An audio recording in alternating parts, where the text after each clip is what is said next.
తీసుకోలేదు. రాత్రి ప్రార్థనలో ఒక ఆంటీ అదే చెప్తుంది, అమ్మ ఎవరిని ఆయన విడిచిపెట్టడం, ఆయన రక్తం ఇచ్చి ఆయన రక్తాన్ని పోసింది ఊరికే వృధా అయిపోవడానిక, తన రాజ్యంలో చేర్చుకోవడానికే కదా మరి రక్తాన్ని చిందించింది. కొరడా దెబ్బలు ఎందుకు తిన్నాడండి దేవుడు? ఆయనకి ఏమన్నా సరదానా? మనలాగే మనిషే కదండి, ఆయన కూడా పుట్టింది, ఆయనకి దెబ్బలు తగలవా? కానీ ఎందుకు ఆయన బాధ భరించాడు? ఆయన ముఖం మీద ఉమ్ము వేయించుకుంటే ఎంత అవమానం అండి. ఎందుకు భరించాడు? ఎందుకు పక్కలో బల్లెప్పు పోటు, చేతుల్లో మేకులు, కాళ్ళల్లో మేకులు, కొరడాలు ఈడ్చి ఈడ్చి కొట్టుకుంటా ఎందుకు భరించాడు?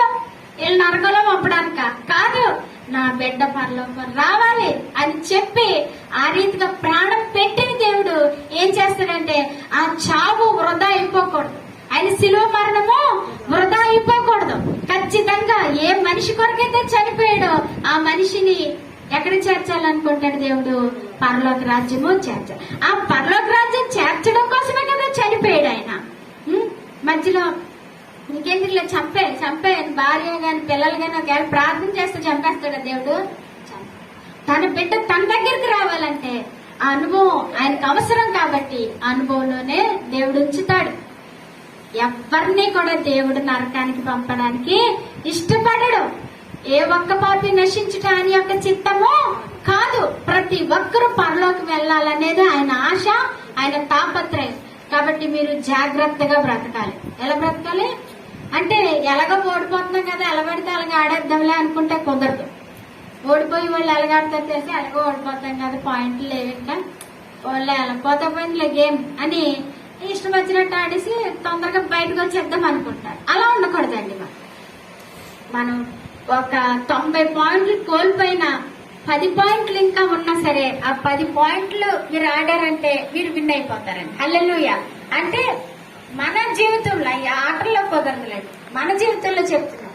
90 తప్పులు చేసేసాం, ఇంకా 10 ఛాన్సులు ఉన్నాయి మనకి. ఈ 10 ఛాన్సుల్లో నీతిగా బ్రతికామంటే ఈ 90 తప్పులు కూడా దేవుడు ఏం చేస్తాడంట?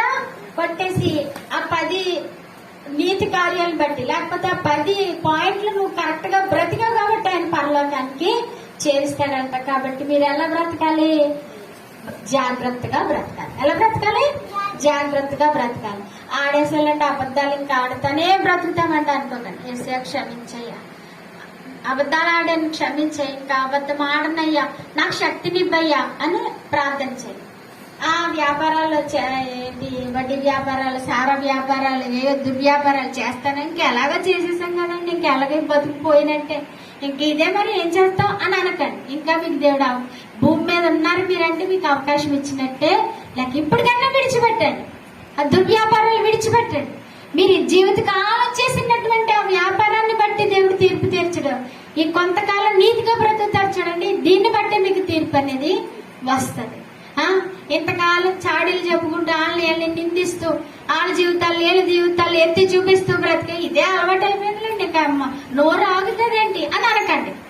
మీరు ఎంతకాలం మీరు అలా బ్రతికారేమో, ఇక నుంచైనా మీ నోటిని అదుపు చేసుకొని ప్రేమ కలిగిన మాటలు మాట్లాడితే దీన్ని బట్టైనా దేవుడు మిమ్మల్ని ఆయన రాజ్యంలోనికి చేర్చుకుంటాడు.